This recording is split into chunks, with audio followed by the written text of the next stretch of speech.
गिरिचरायारण्यानां पतये नमो नमः श्रिकाविभ्यो जिगागुंसद्भ्यो मुष्णतां पतये नमो नमो सिमद्भ्यो नक्तं चरद्भ्यः प्रकृन्तानां पतये नमो नम उष्णीषिणे गिरिचराय कुलुञ्चानां पतये नमो नम इषुमद्भ्यो धन्वाविभ्यश्च वो नमो नम आतङ्वानेभ्यः प्रतिदधानेभ्यश्च वो नमो नम आयच्छद्भ्यो विसृजद्भ्यश्च वो नमो नमोऽस्यद्भ्यो विद्यद्भ्यश्च वो नमो नम आसीनेभ्यः शयानेभ्यश्च वो नमो नमः स्वपद्भ्यो जाग्रद्भ्यश्च वो नमो नमस्तिष्ठद्भ्यो दावद्भ्यश्च वो नमो नमः सभाभ्यः सभापतिभ्यश्च वो नमो नमो अश्वेभ्योऽश्वपतिभ्यश्च वो नमः नम आव्याधिनीभ्यो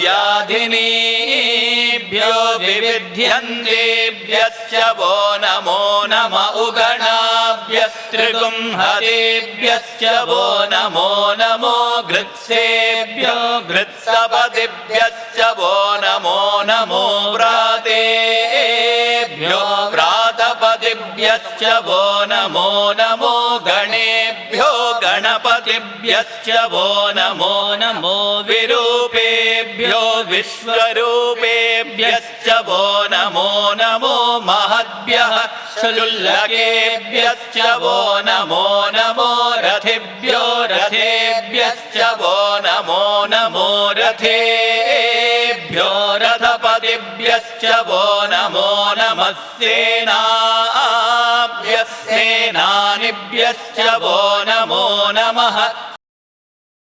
दकारेभ्यश्च वो नमो नमः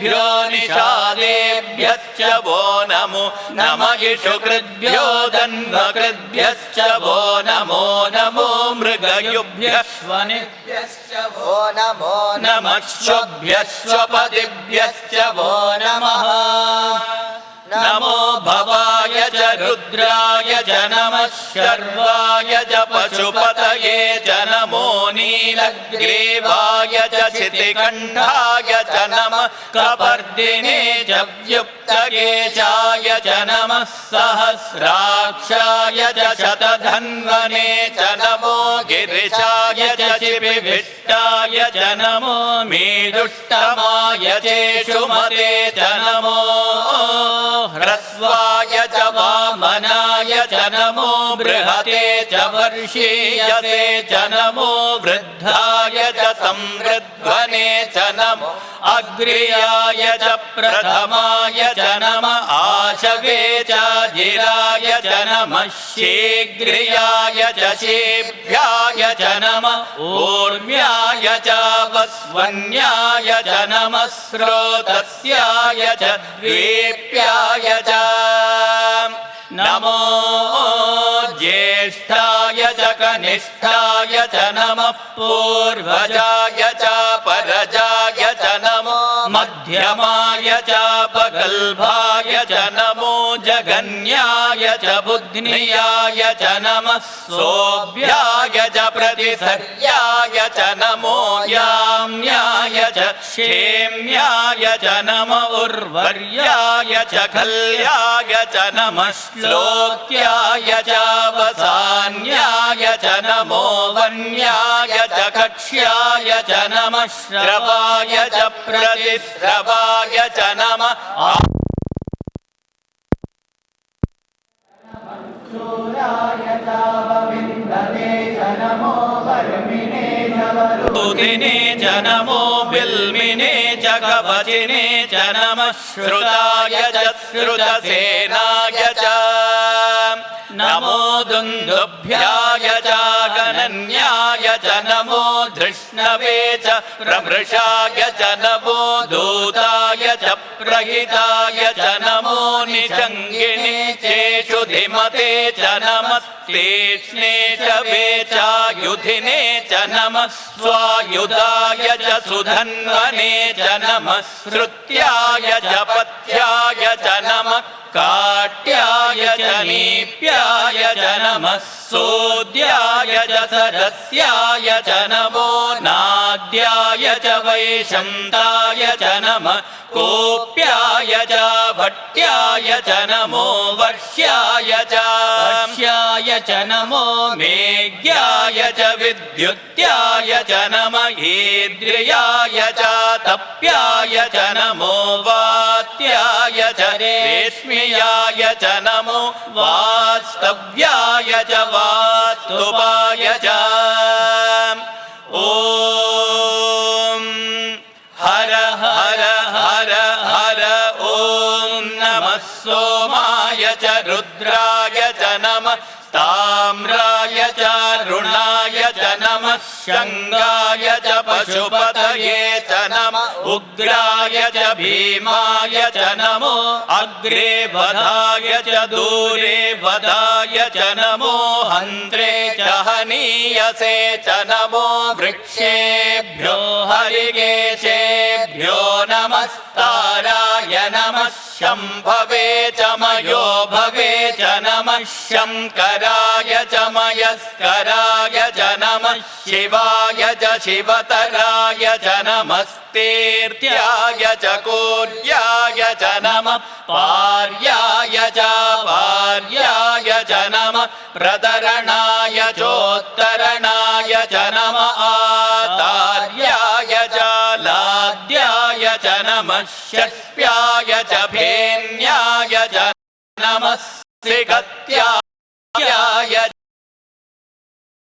च ध्याय च नमः किगुंशिलाय च क्षयणाय च नमः कपर्दिने च पुलस्तये च नमो गोष्ठ्याय च गृह्याय च नमः तल्प्याय च गेक्याय च नमः काट्याय च गह्वरेष्टाय च नमो हृदयाय च निवेश्याय च नमः पागुंसव्याय च रजस्याय च नमः शुष्क्याय च हरित्याय च नमो लोप्याय चोलप्याय च नमः ऊर्व्याय च सोय च नमो पगुरमाणाय च विघ्नते च नमः आखिदते च प्रखिदते च नमो वत्किरिकेभ्यो देवानागं हृदयेभ्यो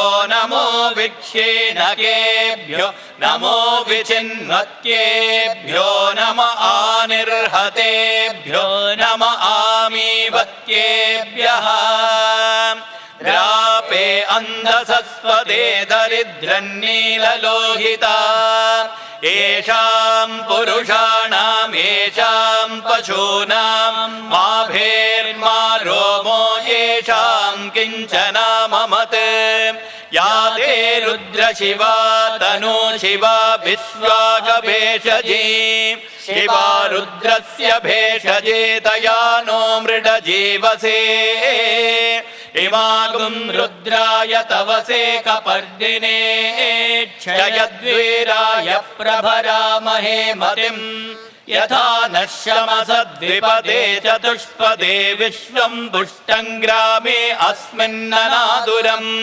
मृडानो रुद्रोतनो मयस्कृतिक्षयद्वीराय नमसा विधेमते यच्चन्तयोश्च मनुरायजे पिता तदश्यामतव रुद्रप्रणीतो मानो महान्तमुतमानो अर्भकं मान उक्षन्तमुतमान उक्षितम् मानो वधे पितरं मोतमातरं प्रियामानस्तनुवो रुद्ररीरिषः मानस्तोके तनये मान आयुषि मानो घोषु मानो अश्वेषु रीरिषः वीरान्मानो रुद्रभामितो वधेर्हविष्मन्तो नमसा विधेमते आरात्ते गोघ्नमुत पूरुषग्ने क्षयद्वीराय सुन्नमस्मेते अस्तु रक्षाजनो अधि च देव ब्रूह्यदाचनः शर्म यच्छद्विवरुहाः स्तुतिः श्रुतं गर्तसतं युवानं मृगन्न भीममुपहत्नुमुग्रम् मृडाचरित्रे रुद्रस्तवानो अन्यन्ते अस्मन्निव पन्तु सेनाः परिणो रुद्रस्य हेतिर्वृणक्तु परित्वेषस्य दुर्मतिरघायोः अवस्थिरा मघवद्भ्यस्तनुष्वमीड्वस्तोकायतनयाय मृडया मीडुष्टमशिवतमशिवो नः सुमना भव परमे वृक्ष आयुधन्निधाय कृत्यं वसानमाचर पिनाकं बिभ्रदागहि विकिरित विलोहित नमस्ते अस्तु भगवः यास्ते सहस्रगुं नेतयोऽन्यमस्मन्निव पन्तु ताः सहस्राणि सहस्रदा बाहुवोस्तव हेतयः तासामीशानो भगवः पराचेनामुखाकृते सहस्राणि सहस्रशो ये रुद्रा अधिभूम्यां तेषागुं सहस्रयोजने वधन्वानि तन्मसे अस्मिन्महत्यर्णवे भवाधि नीलग्रीवाचितिकण्ठा शर्वा अधः क्षमाचराः नीलग्रीवाचितिकण्ठादिवगुं रुद्रा उपश्रिताः ये वृक्षेषु सस्पिञ्जरा नीलग्रीवा विलोहिताः ये भूतानामधिपतयो विशिखासक्तपर्दिनः ये अन्येषु विविध्यन्ति पात्रेषु पिबतो जनान् ये पथां पतिरक्षय ऐलभृदायव्युदः ये तीर्थानि प्रचरन्ति सृगावन्तो निषङ्गिणः य एतावन्तश्च भूयागुंसश्च दिशो रुद्राविदस्थिरे तेषागुं सहस्रयोजने वधन्वानि तन्मसे नमो रुद्रेभ्यो ये पृथिव्यां येऽन्तरिक्षे ये दिवि येषामन्नं वातो वरुषमिषवस्तेभ्यो दश प्राचेर्दश प्रतीचेर्दशोदीचेर्दशोर्ध्वास्तेभ्यो नमस्ते नो मृडयन्तु ते यन्धिष्मो यच्च नो द्वेष्टितं भोजं मे दधामि त्र्यम्बकं यजामहे सुगन्धिं पुष्टिवर्धनम् उर्वारुकमिव बन्धनान् मृत्योर्मुक्षेयमामृतात् यो रुद्रो अग्नव्यो अप्सुय ओषधीषु यो रुद्रो विश्वा भुवना विवेश तस्मै रुद्राय नमो अस्तु एते सहस्रमयुतं पाश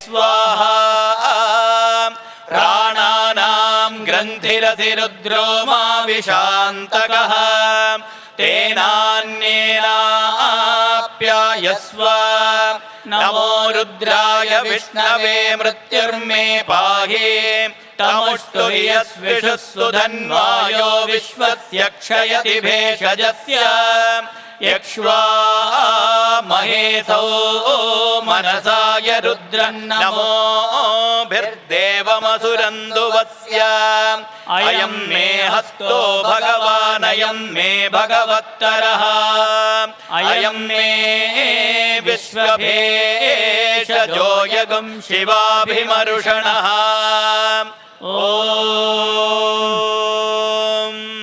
शान्ति शान्ति शान्तिः स्वस्ति प्रजाभ्यः परिपालयन्तां न्यायेन मार्गेण महीं महिषाः गोब्राह्मणेभ्यः शुभमस्तु नित्यम् समस्तलोकाः सुखिनो भवन्तु समस्तलोकाः सुखिनो भवन्तु समस्तलोकाः सुखिनो भवन्तु। ॐ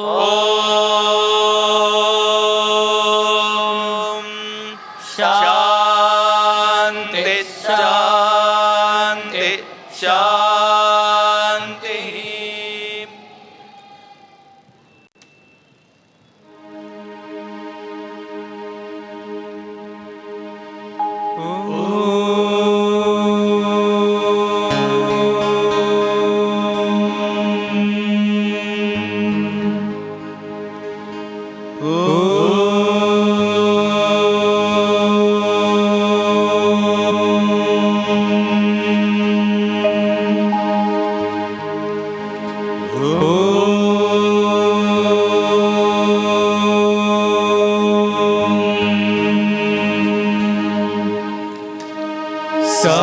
ईश्वराय विद्महे सत्यदेवाय धीमहि तन्नः सर्वप्रचोदयात्।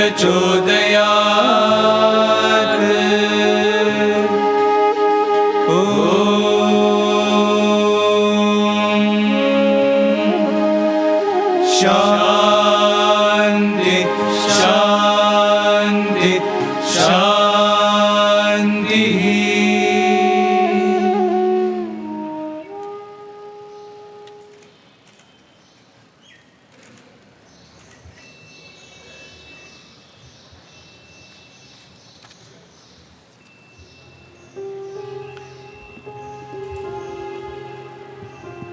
Om Shri Sai Ram.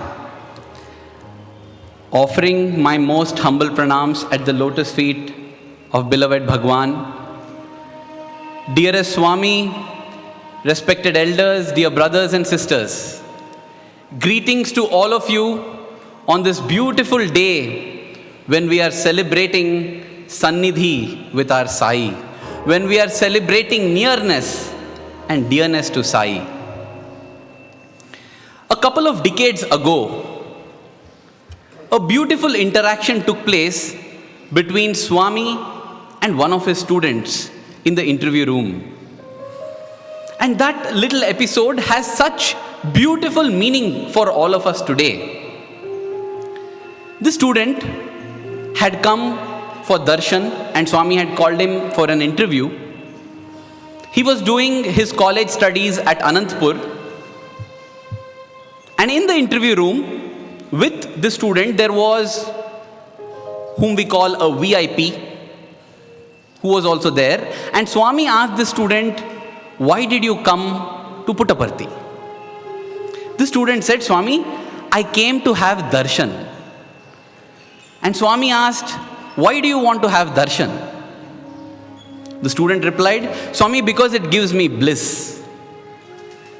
Swami asked, "Does it give you bliss or does it give you happiness?" He said, "No, Swami, it gives me bliss." And then Swami asked, "What is the difference? What is the difference between happiness and bliss?" The student, of course, with inspiration from Swami, gave a beautiful reply. He said, "Swami, if I am hungry today and somebody offers a gulab jamun, I become very happy. But Swami, 5 years from now, if I feel hungry and somebody comes and tells me, 'You remember gulab jamun?' I won't feel happy. In fact, I will feel more miserable because when I'm hungry, somebody is reminding me of a gulab jamun which doesn't exist. Swami, today I'm having your darshan. I'm getting bliss.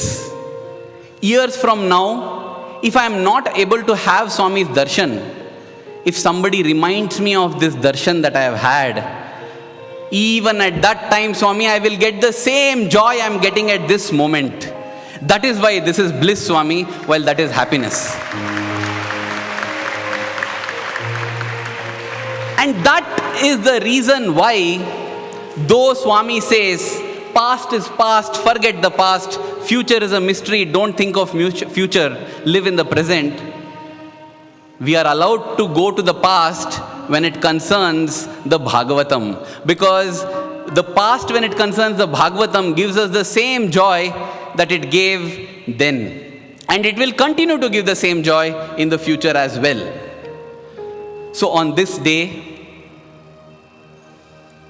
when a group that calls itself the Sai Sannidhi, there's a beautiful history of this group. This group comprises of students of Bhagawan's university who decided that in order to make Swami the center of their lives, they would like to make Swami even the physical center of their lives, decided to stay back and work in various institutions here. Speaking of the Sai Sannidhi, I'm reminded of another little episode. Not one actually, multiple episodes that would often happen in this very region. The portico that we see here has seen many eminent personalities, musicians, politicians, businessmen. And it would be interesting that when suppose a politician, a powerful person has arrived, Swami from the interview room would walk out without seeing him, and then would come to where the primary school children are sitting or the institute student are sitting and begin talking with them. What was it that was so important that Swami had to avoid this important person and speak to the students? We might possibly assume that it was Brahma Vidya, but no. Swami would be asking about idli, about vada, about sambar. And at that time, I was one of the students sitting there, and ignorant that I was, I used to think, in my childish, absolute foolishness, Swami, nicely, you're trying to show your importance. Because Swami, somebody important is waiting for you. You are avoiding him and coming and interacting with us. Because Swami would also say, who has come to meet? Big leader, big politician. So Swami, you're narrating that, but you're ignoring him. Another occasion, I wouldn't like to take names, but a big businessman. And Swami will come and say, big businessman has come. But Swami has avoided him and he's talking to us. So I used to often think, what is this, Swami? You're trying to show that you're very important. You're ignoring them and coming here. Not because there's any important thing to do, simply because you want to ignore them. As time passed, even in this thick skull of mine, the message hit so strong and clear. Swami would be speaking to us MBA students seated here. And many of us, we pursue our degrees, BSc, MSc, MBA, whatever it is, because we have our career paths in mind. We have the worldly glory to earn. We have the power that we seek. And here was Swami telling us, Bangarus, my dear ones, you seek money? You know how much money that person sitting there is having? He's a big businessman. But even after having all that, he has come like this to me. You want power? You know how much power that person is having? But after having all that power, what is he doing? He's coming like this to me. I have given you the opportunity to directly come like this to me.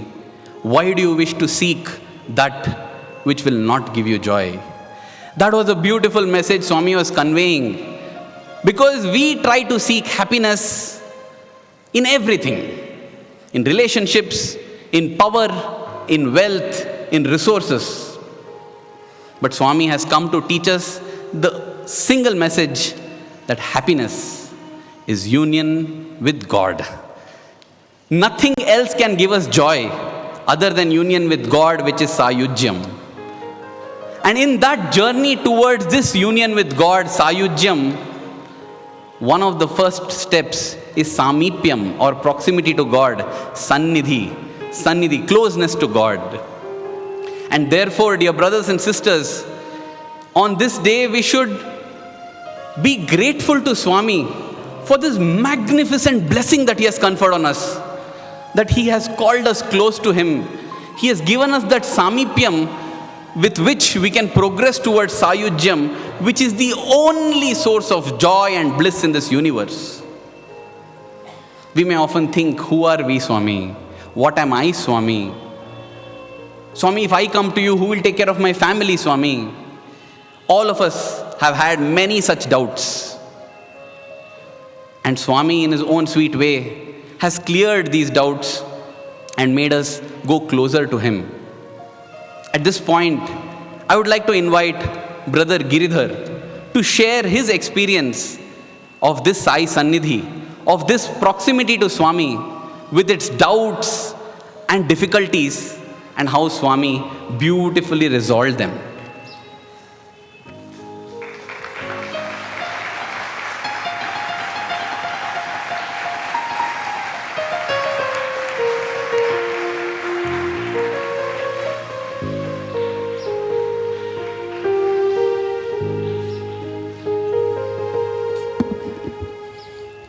It was the summer of 2005. Bhagawan was here in Prashantanilayam even in the month of April. He had delayed his going to Vrindavan that year. And those students who would stay back and not go home to enjoy every minute with Bhagawan felt that they should do something to entertain Swami. So they had come up with a quiz program. And the students had divided themselves into 4 groups: Sathya, Dharma, Shanti and Prema. They were seated right here in what we call as third block. And Bhagavan was seated here on the Ganesh portico. And Swami asked for the card to be produced, and boys had made a beautiful card explaining the program. Swami read the card thoroughly, blessed the boys, sent them back. But then Swami says, "Love my uncertainty." Suddenly, Bhagavan summoned for the podium and the mic to be brought and told one of the brothers who was serving Bhagavan to call an elderly person. The elder was brought to Swami's presence, and Swami told him to give a speech. And he told him exactly what to speak on. The elderly was such a scholarly person, that he gave an amazing speech on the Upanishads, a very thrilling speech, I remember. After such an exalted talk, Swami looks at us students and says, "Pillalu evaraina matladtara? Will any of you boys speak?" All of us were prepared for a quiz program. Nobody among the students had actually prepared for a speech. Swami then looks at me eye to eye and then indicates, "Come." It's only an eye to eye gesture. He didn't utter a single word. He didn't gesture with his hand. It was eye to eye. He just looked eye to eye and said, "Come." I knew he was calling me, but I just put my head down because I was scared. I was scared because I had never given an extempore talk before that and was wondering, in Swami's presence, an extempore talk, and that too after a scholarly speech on Upanishads. That is impossible. So I thought, must be Swami is calling somebody else next to me, and I just put my head down. Swami then asked for the warden and said, "Hey, me pillal ever lera? Are there no students here to speak?" The warden was in a predicament, and he was eagerly looking at the eyes of students to see even if one eye shone with confidence, so he could pull them out. So he was looking at them. After a while, one of the students took courage and got up to give a talk. And Swami says, "Nuvu kadale, chala matladavu. Not you, you have spoken already a lot this year." And that year was a series of programs. Even during exam time, Swami would ask for programs. It was a beautiful Bhagavata session that year, and that brother had got many such opportunities. So Swami again looks into my eyes and then gestures, "Come." This time I felt, this is the Lord's call. How does it matter? Just get up and go. I go up to him, and Swami is reading letters as if he had not called. And he's going through his letters, and he looks at me and says, "Ah?" I said, "Swami." And then he says in English, "Are you talking?"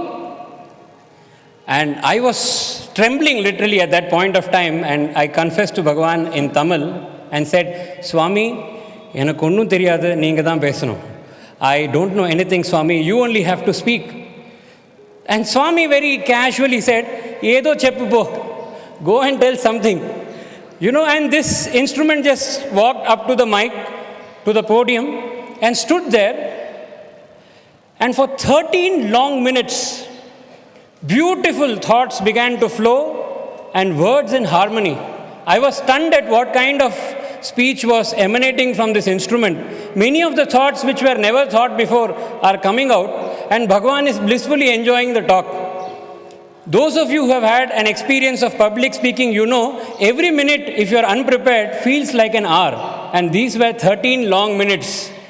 And after 13 minutes, there was a big full stop in the mind. Mind was completely blank, and anxiety was setting in the heart. Slowly that fear and the tremble began in the heart region. And exactly at that time, when the mind was blank, Swami turns towards me and says, Chalu, chalu. Enough, enough. That is when I realized that all these 13 minutes, it was he who was speaking. I quickly rushed to Bhagavan, and Bhagavan waved his hand and materialized a ring and asked, what is this? I was still trembling, so I said, Swami, it's a ring. He said, Aundra, the ringera, what else it is?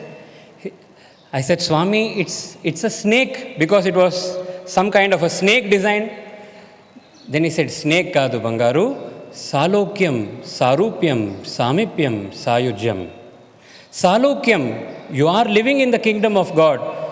Sarupyam, you have to put effort to be one with his form. Samipyam, attain the real proximity of divinity. And sayujyam, be one. There should be no you at all. On one similar occasion, when Bhagavan had summoned this instrument and asked him to give a talk, Swami said, speak on Ekam Sat, Vipraha Bahuda Vadanti. I said, Swami, Ekam Sat, when there is only one, then why do we see so many? Swami went in a blissful state. He looked outside from the bhajan hall. This happened in the bhajan hall.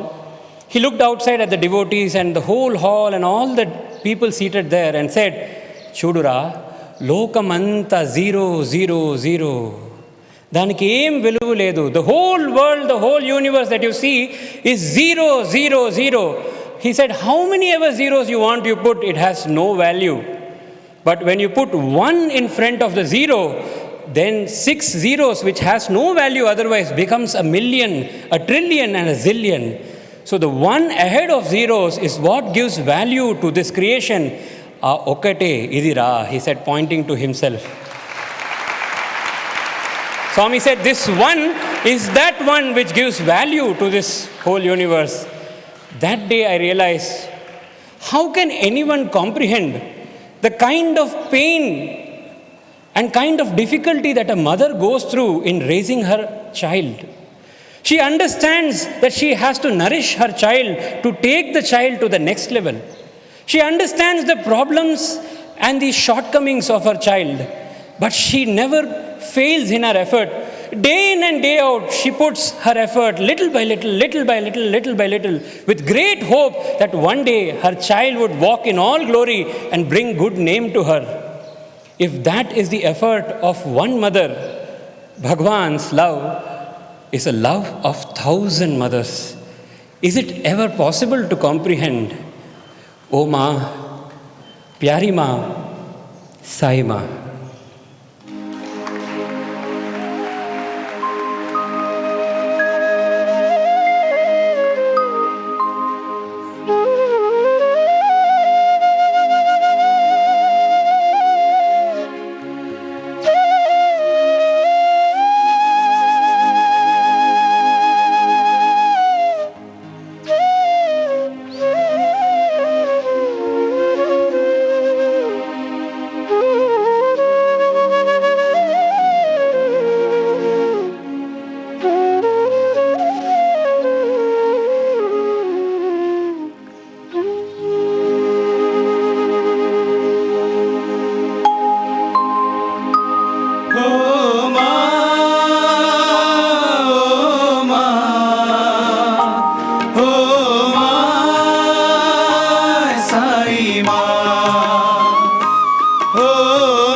One है कांटों का, तू फुलवारी है। ओ माँ, ओ माँ, ओ माँ, साई माँ।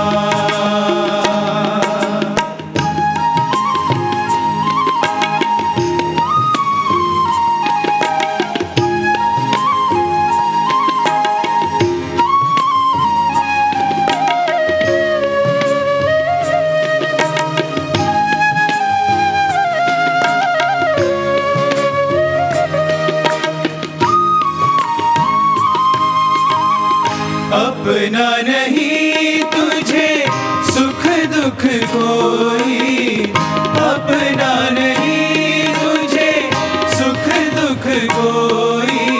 मैं मुस्काया तू मुस्काई, मैं रोया तू रोई। मेरे हंसने पे, मेरे रोने पे तू बलिहारी है। ओ माँ,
Om Shri Sai Ram,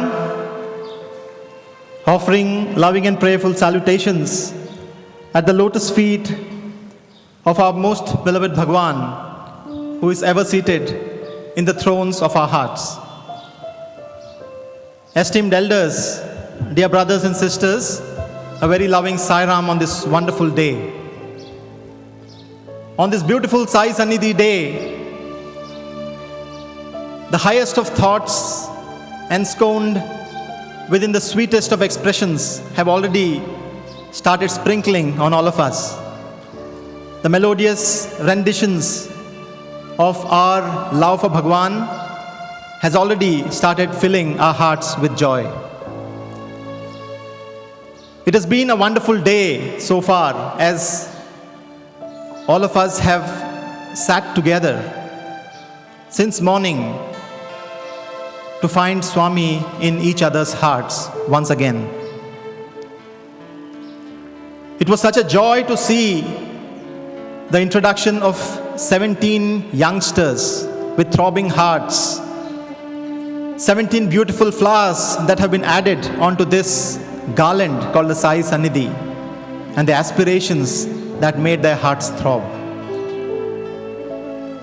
Even as we are progressing as an organization, as an institution, the one thing that matters most to all of us is our direct relationship with our beloved Mother Sai. As we were working, as we were listening to each other's, as we were listening to the progress made by the institutions, my mind raced back to one beautiful incident in the Trai Vrindavan. Trai Vrindavan is Bhagawan's home in Whitefield, for those who do not know. And in that beautiful lotus-shaped home, Bhagawan has made every effort to blossom the hearts of his young children. Every incident, every instance of his love has made one heart spring forth forever. And in that beautiful home, as I was witnessing the beautiful flow of Bhagawan's mission, as I was seeing the opening of various new chapters of Bhagawan's mission, I was filled with a sense of insecurity. I was filled with a sense of smallness, telling that, Swami, there is so much wonderful things going on, and what is it that I am doing? And I told Swami, inni panlu jarugutunnayi Swami, nenu chala tuchchamaina panlu chestunnanu Swami. Swami became very, very furious. He told, Chi, dunnapota. Compare chestavara? Hey, you buffalo. Are you comparing yourself? That is the biggest sin that you can commit. Yappudu kuda compare cheyakudadu. Every single work that you do is the most important work. And today, as we were sitting there and watching that interview that Bhagawan had given, he was reiterating the same words, telling that, what new work do you want to do? It is the same work done in newer and newer ways. It is finding newer and newer joys in the same work that we are doing. That is our offering to Bhagawan. There is a beautiful way in which humanity progresses today, and that is from peer learning.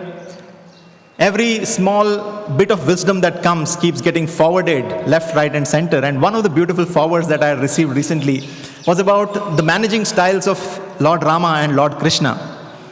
Somebody had a lot of reflection about how did Lord Rama lead the army and how did Lord Krishna lead the army.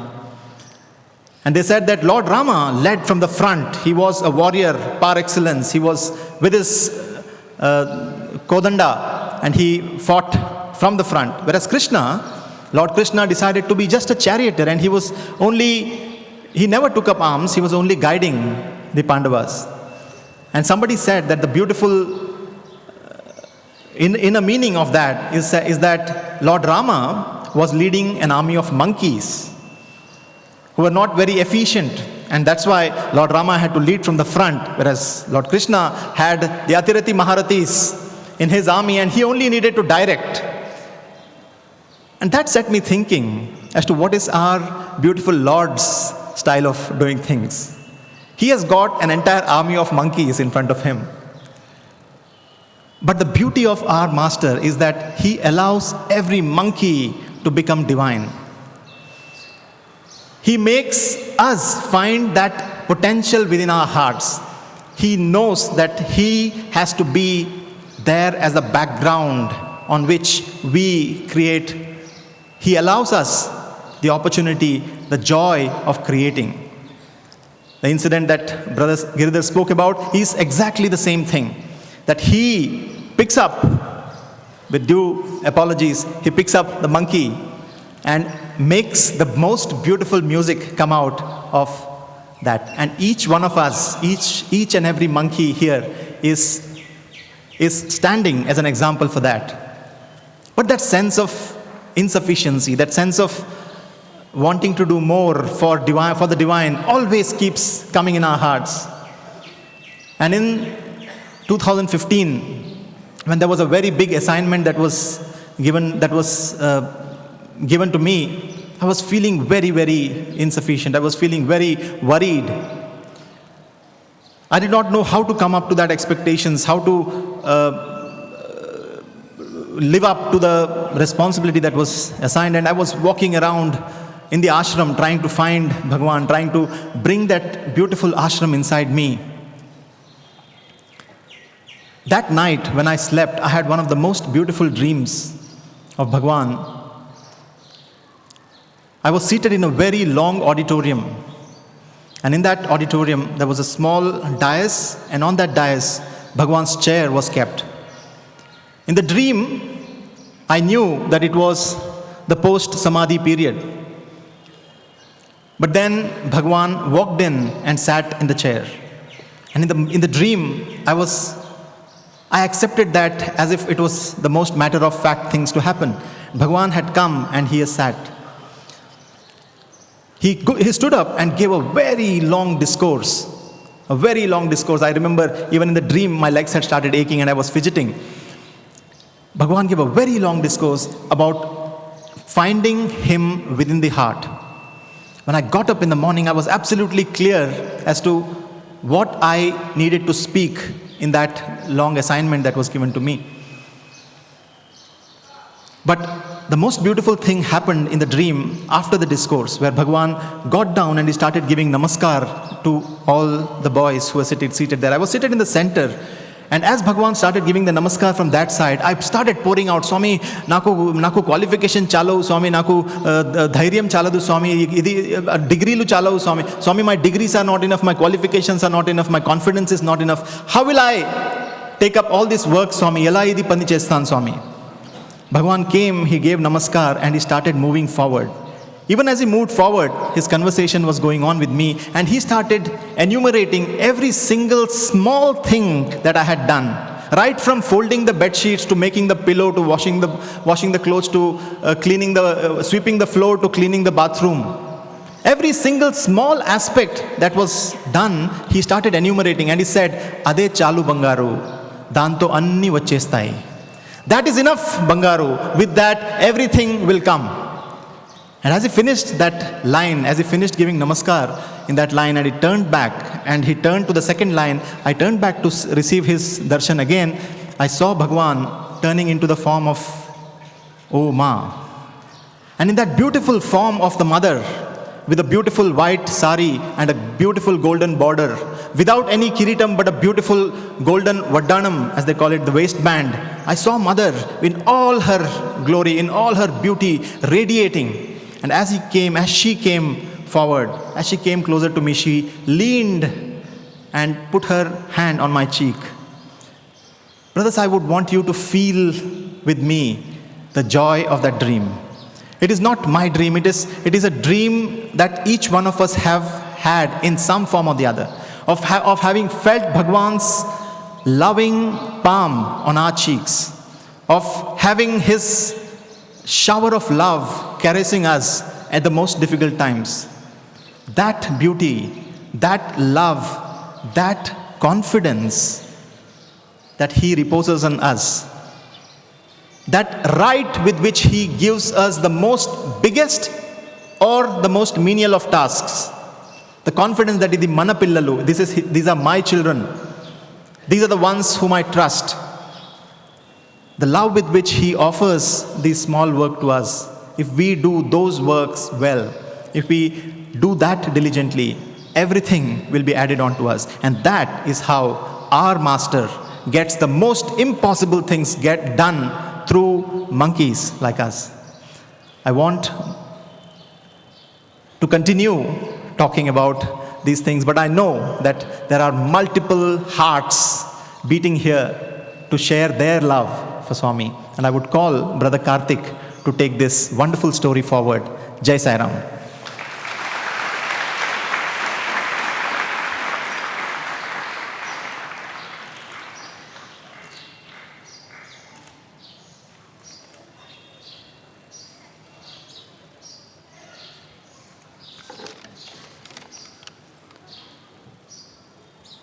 Offering my most beloved pranams at the lotus feet of our Bhagawan. Dear elders, dear brothers and sisters, as I stand here this evening and I just look around, floods of memories come into my heart. I am actually at loss of words to kind of pinpoint and say what do I speak of somebody who has given us everything? Each one of us who is standing here, sitting here, have had an association with him, continue to have an association with him, which is so unique and so blessed that, words don't come out. Like everyone sitting here, even I too had the small dream in my heart that I want to be near and dear to you, Swami. What is that thing, when it comes to being near? I used to be a Bal Vikas student back in my school days, and I used to hear from my Bal Vikas guru that the proximity which the students enjoy of Bhagawan, he used to come like what brothers before me spoke. He will just come into the third block, speak to them about what's for breakfast today, how are you, where are you from, etc. And those moments of joy would leave a lasting impression on every student's heart. So I also used to feel, Swami, I also would be blessed if you can give me that opportunity. And the best part in all the incidences or experiences which were shared during my Bal Vikas time, the best ones used to be ones which boys used to have with Swami in Trai and in Kodaikanal. My Bal Vikas guru used to say, Swami takes all the MBA boys to Kodaikanal in the summer, and it's a wonderful period where Swami spends a lot of time with the boys, and there's a lot of experiences, there's a lot of fun jokes being shared, and it's a place to be. So that got me thinking. I said, okay, Swami, to join your institute. It's not about, the quality education or no. That didn't come into my mind at all. I want to be near you. I want to go to Kodaikanal with you. I want to be in the Trai Vrindavan, sit at your lotus feet and look at your beautiful face and, just spend time with you. That is how that seed got germinated into me to say that, to be near to God. And the prayer continued, and I joined in my 11th in Bhagawan's institution. And as usual, darshans used to happen, and I used to get a lot of opportunities to have close darshans of Swami. But still that yearning to be more nearer and dearer to him continued. It was the year 2004. I was in my undergraduate in Vrindavan campus in Bangalore. And some of us boys, we had planned for something we call as Kavi Sammelan, wherein boys write poems for Swami. And we had this program in the institute auditorium, and it had come out well, so we all thought that it will be very good if we'll be able to offer the same to Swami when he comes to Vrindavan. Swami that year had come to Vrindavan on March 31st, which happens to be the last working day of the institute. So we were all like hoping, Swami calls us for the Trai sessions and we are able to present the Kavi Sammelan. Just a sideline here, Swami at a later point in stage jokingly remarked, Miru Kavila Kappala. Are you calling yourself poets or are you frogs? So, as it happened that Swami, all knowing that he didn't call us for Trai sessions for almost a week. So being summer holidays and all the boys wanted to go back to their homes. So slowly the numbers started dwindling. So me and a few others were sitting back and wondering, what are we going to have? How will we have this Kavi Sammelan with just 3 or 4 so-called Kavis? So we're just sitting there, and one evening at Darshan, I just prayed to Swami. I said, Swami, whoever is there or not there, I will stay back. I will stay back. I'll be here. I want to spend this vacation in Vrindavan in your divine presence. You take care of the rest. So I passed on all my worries to Swami, and I just continued. And Swami also kind of just looked at me and smiled, as though, your prayer is accepted. It was the 9th of April, 2004. Swami had finished his morning darshans and he had gone back to Trai Vrindavan. And a call comes from Trai saying that Swami has called for a few boys to come to Trai. All of us were surprised as to, this is not a regular time for Swami to be calling for a Trai session. And why only few boys? And my name was also called, so I was doubly surprised, so I just quickly ran. We went there and we were told that there is some work in Trai. Basically, you have to arrange some items in an orderly fashion, and Swami would be coming and inspecting those things at a later stage. So we said okay, and we started arranging stuff and all that. For me personally, it was something which gave me what I had prayed for probably 10, 12 years back, the nearness to Swami. How much more near can you be than being in his abode with him and probably just a few feet away from him, and he's overseeing what work you're doing. There's a small incident also which happened. I was sitting and I was arranging something, and Swami had gone to the other room, and my back was facing a door. So I was sitting, kneeling down and arranging something, and then suddenly there was a push on the door.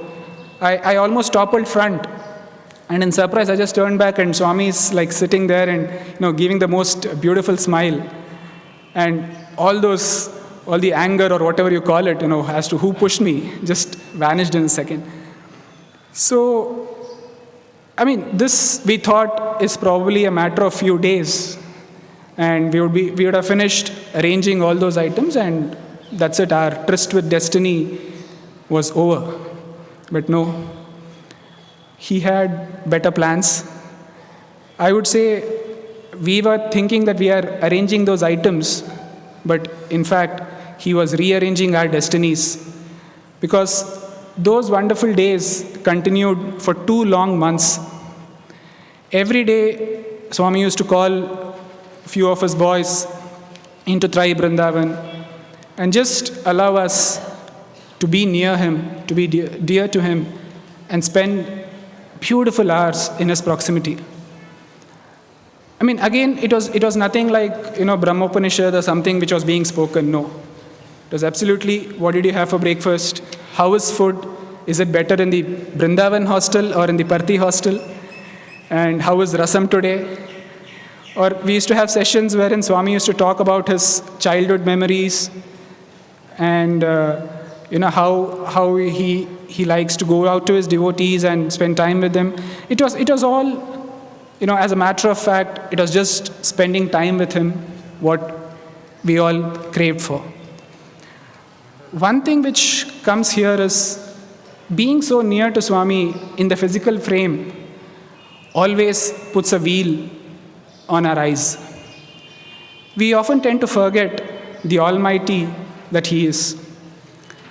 So I would like to narrate a couple of instances here during those 2 wonderful months where Swami showed to us what He actually is.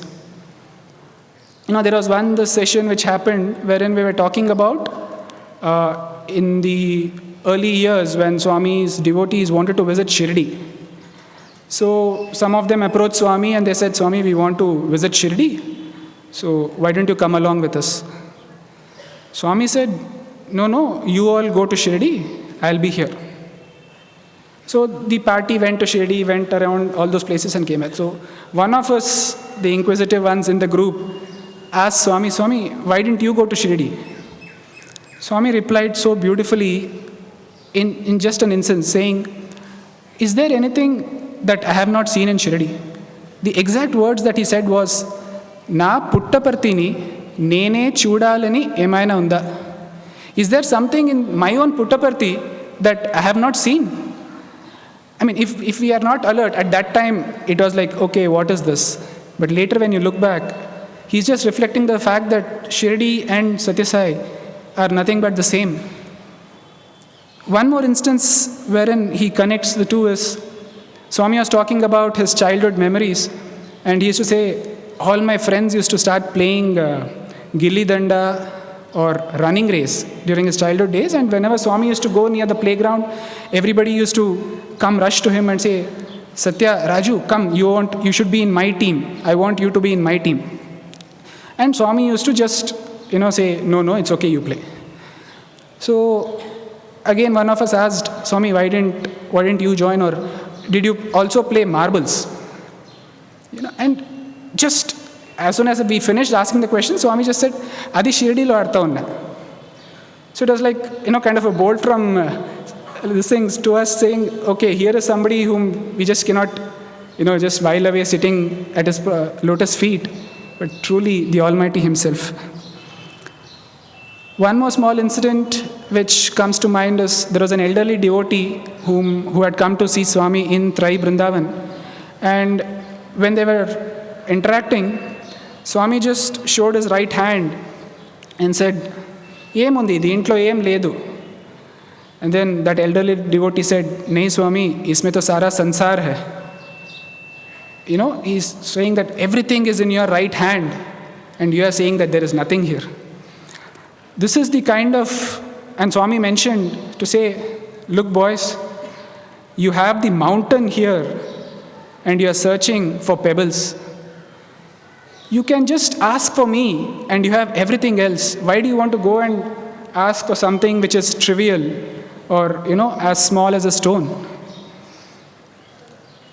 These kind of small lessons, truly, as I look back 10, 12 years down the line, gives us, each one of us, the strength to carry on and also face any adversities which come in our lives. I would like to conclude by just stating one more incident which happened during those wonderful 2 months. I was blessed to hold on to Swami's feet every time he was getting up or sitting onto his chair in Trai Vrindavan.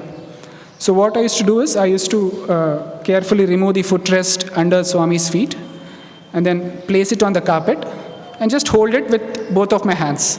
I used to kneel down in front of Swami and hold it with both of my hands. And Swami used to get up. So one of those days, Swami looked at me and asked, "Why are you doing this?" And I said, "Swami, I'm just holding so that your feet does not slip on the carpet." Swami, smilingly just pinched my cheek and he said, "Good." That was like, I was in cloud 9, I should say, when, Swami says that you're a good boy and then he pinches your cheek. And so I was floating. Now when I look back, it just strikes to me. We don't need to hold Swami's feet so that his feet does not slip. We need to hold on to his feet so that we don't slip in this life.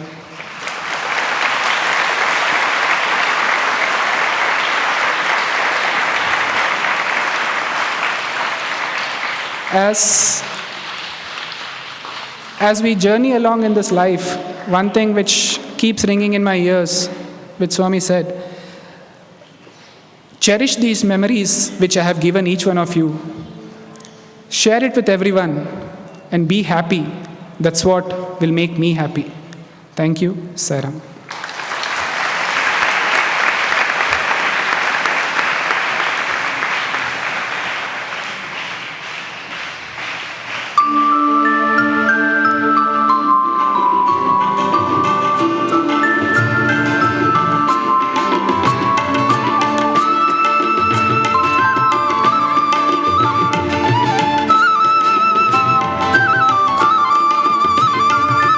కనుల ముందర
मुनीयो हृदय कमल मुनीयो दीदेव सर्वं दीदेव चारं दीदेव सर्वं दीदेव चारं दीदेव सर्वं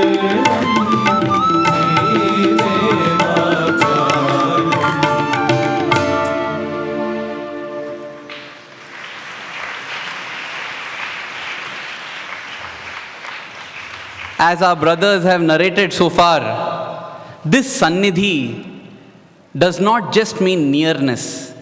It definitely encompasses dearness. Without dearness, there is no use of the nearness. Swami would often give the example, like he told Brother Karthik, of frogs versus bees. He would say there is no use of being a frog around the lotus when there are bees coming from a distance and taking the honey from the lotus. And whenever Swami would say this example, in my heart, I would say, Swami, I don't want to be a frog, Swami. But Swami, I also don't want to be a bee that comes from a distance and takes honey. Swami, let me be a bee in a beehive that is built right above the lotus, Swami.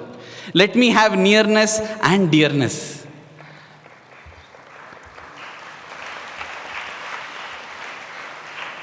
When we pine for nearness with dearness, when there is pining alone, do we see this dearness coming in?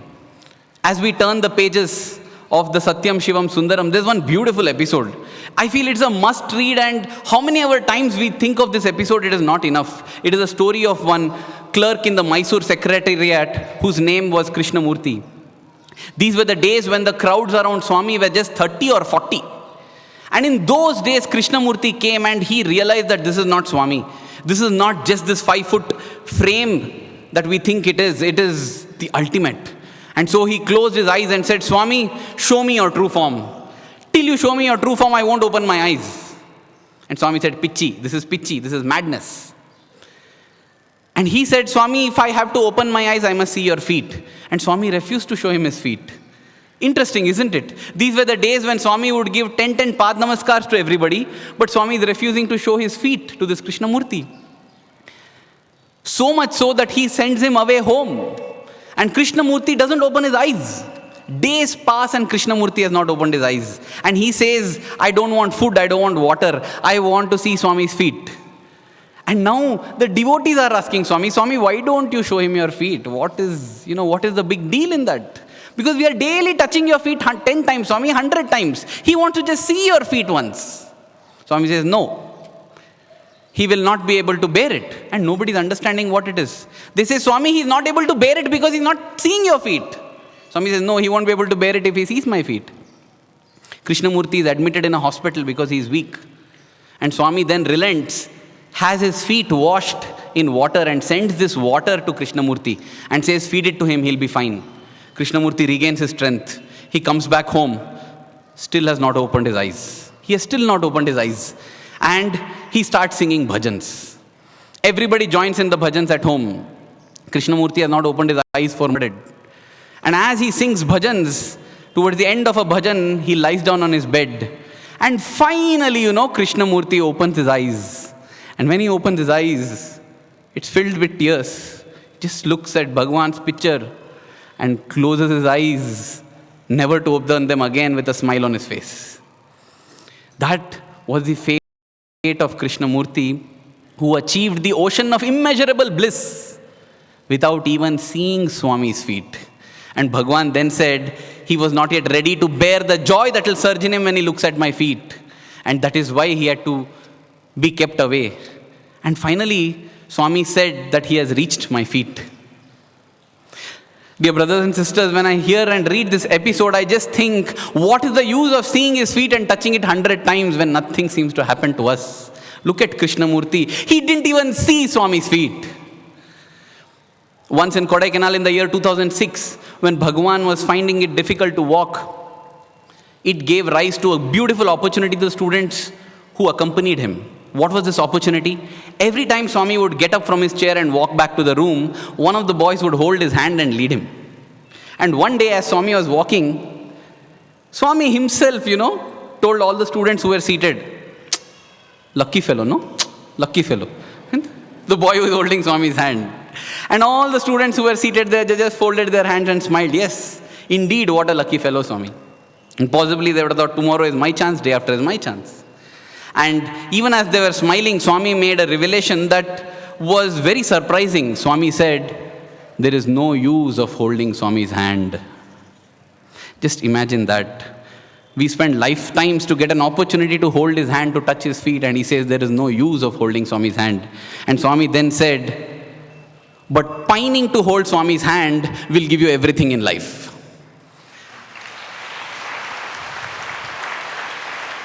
This episode is very special on Sai Sannidhi Day when we are seeking his nearness and dearness. And it is even more relevant today when the physical form is not able to be seen with our physical eyes. Because we need not think that we are late. We need not think that we have missed. Because as Swami said, there is no use of holding the hand, there is no use of touching the feet if there is no pining. And dear brothers and sisters, if there is pining, you need not look at his feet and yet get the ultimate like Krishnamurti got. You need not hold his hand and yet get everything as Swami himself declared in Kodaikanal. More than anything else, what matters is not holding him or touching him, but being touched by him and pining for him. And next, I would like to invite Brother Chandrasekhar to narrate his story of his pining in life and how Swami transformed that.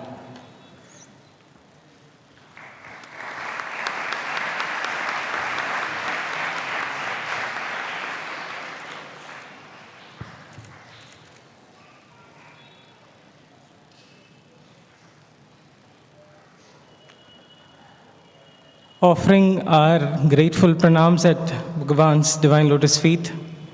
Thank you, Brother Arvind, for so beautifully bringing out that it is pining for Swami, which is much more important than giving and receiving that fruit of that pining. Along the same lines, I would like to dwell upon a very powerful message which Swami has often given. He has said that I often give you whatever you ask for, so that one day you will really ask for the thing that I have truly come to give.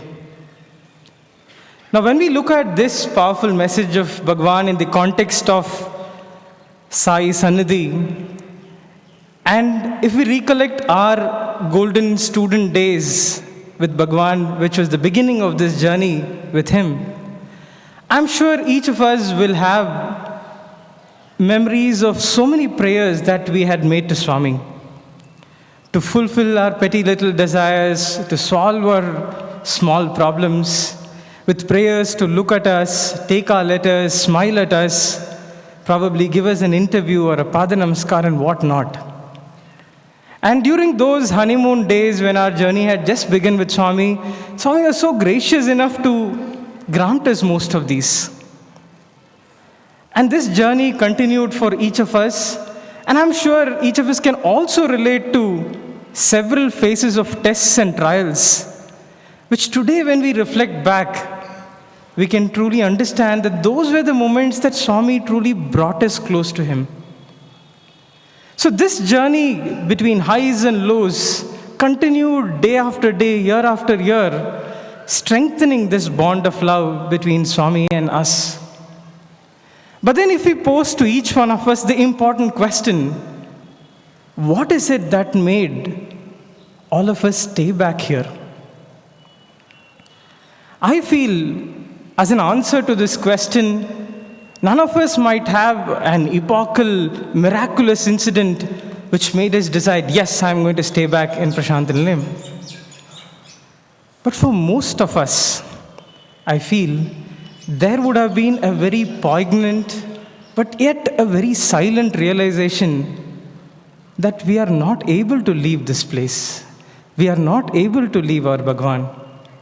So it was not a conscious choice, it was not a conscious decision that I will remain with Swami, but it was just the simple truth of realizing that we are not able to leave Swami.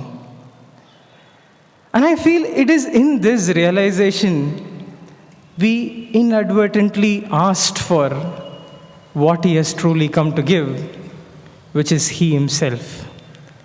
And in asking for Swami and not for what he can give, I think we became a member of Sai Sannidhi. And today is a day to celebrate this beautiful bond, to express our gratitude to Bhagawan for continuing to be at his divine feet and to continue to serve him on a daily basis. And in this context, and with also Ganesh Chaturthi following tomorrow, I am reminded of a beautiful relationship of a very beautiful being who also simply couldn't leave Swami. And I'm talking about this beautiful elephant saint, Sai Gita. And in this context, I would like to narrate a very beautiful experience that I had with Sai Gita during my student days. So it was one of those evenings in the month of June when mangoes were distributed as prasadam. And this is one of my favorite prasadams, and that evening I got a very lovely big juicy mango. So soon after Aarti, I rushed back to the hostel. There was a sprint in my step to go back to the room and enjoy that juicy ripe mango. And as Swami would have it, I crossed the institute building and I see Sai Gita taking her evening stroll and walking towards the mandir. A few days back, Swami had given a discourse, and in that discourse he had spoken about sacrifice. And I don't know why, of all those possible thoughts which could come to me at that point of time, now this thought came to me. And it is much against my volition. I was in fact wishing this thought away, that this should not enter my head, because it cannot then permit me to enjoy this mango. But it came. So now I am walking towards the hostel and also towards Sai Gita, and she is walking towards the mandir and towards me. So this wrestling of thoughts is going on, and I am trying to rationalize. See, anyway, Sai Gita has a good dinner, and this mango, in comparison to that, will not even match up to her dessert. So what's the point anyway in sharing this mango? But then, Swami wouldn't leave. This thought had come, and then, so this battle went on, and finally I gave it to Sai Gita, and she gleefully, like a peppermint, popped it into her, and I don't know if I was imagining. I thought she was very happy and that the mango was really sweet. But strangely, after giving away the mango, there was a huge sense of relief, and there was a very unique joy that I experienced. And that was not very clear as to why I was experiencing that way. And then I reached the hostel, reached my room, reached out to my trouser pockets to pick out the keys of my locked cupboard. And lo and behold, what do I find inside my locked cupboard? I find a big juicy mango.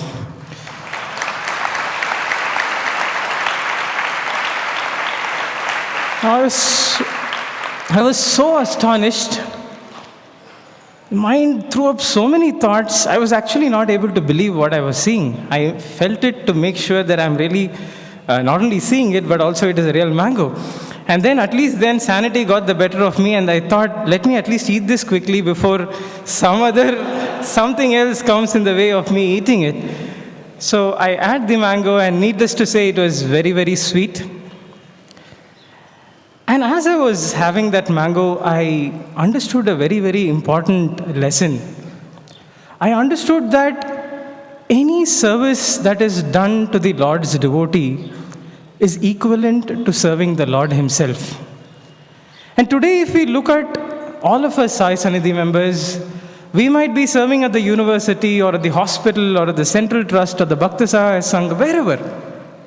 But in serving Bhagawan's devotees, we are truly serving Bhagawan himself.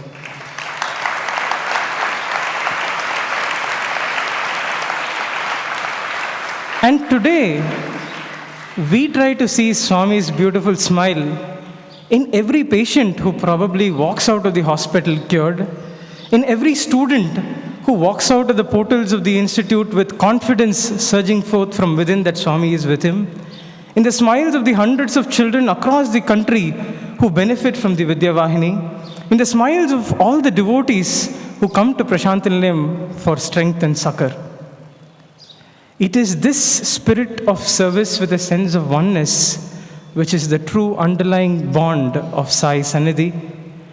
And it is the bond of love between our beloved Bhagawan and each one of us, which so beautifully blossoms deep inside our hearts with every passing day, which is truly the strength and the wind beneath our wings. Thank you so much, Swami.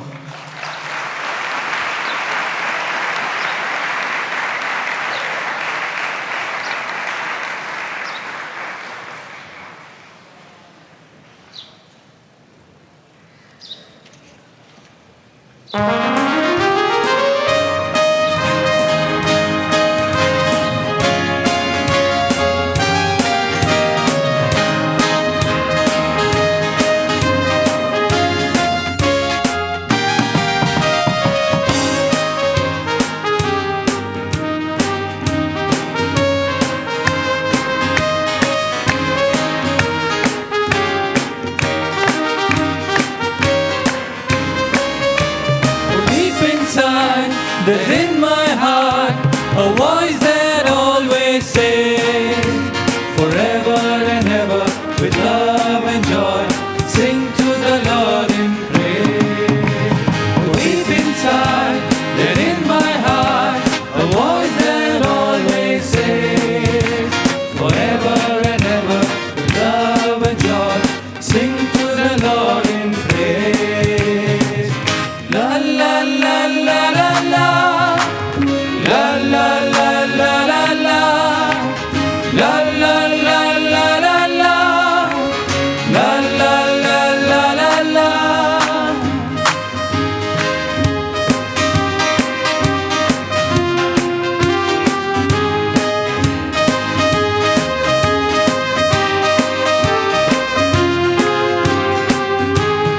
When you speak to me, Lord, when you look at me, deep inside my heart, I feel your love.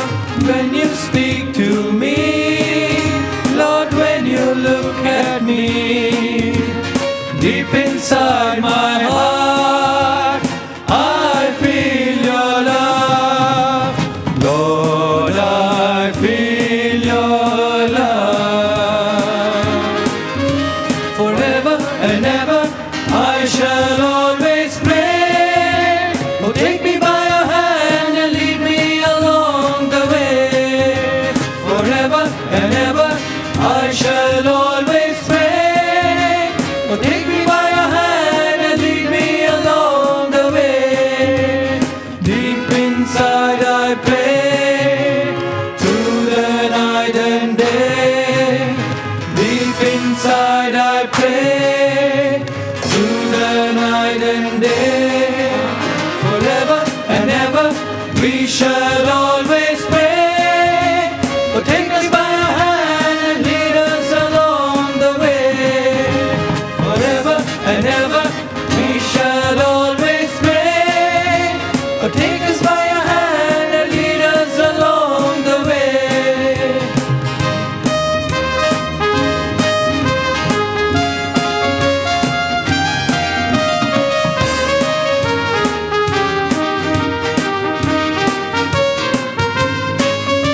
Oh, deep inside, there's in my heart a voice that always says, forever and ever, with love and joy, sing to the Lord in praise. La la la la la la. La la la la la la. La la la la la la.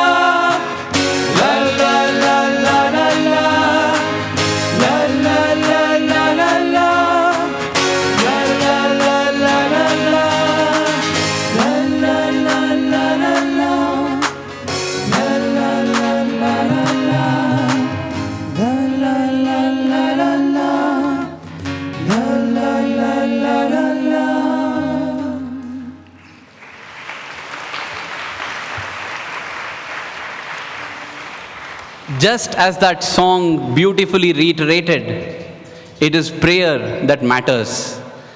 As we have learned, Sannidhi is not just nearness but dearness. That dearness reflects as pining for Swami. Pining for Swami reflects in serving Swami by serving the devotees. And finally, to strengthen ourselves, what we need is prayer. I came across a beautiful message on the different levels of prayer, which I feel is very, very relevant for us today. It says that the first stage of prayer is when man speaks and God listens. The second stage of prayer is when God speaks and man listens.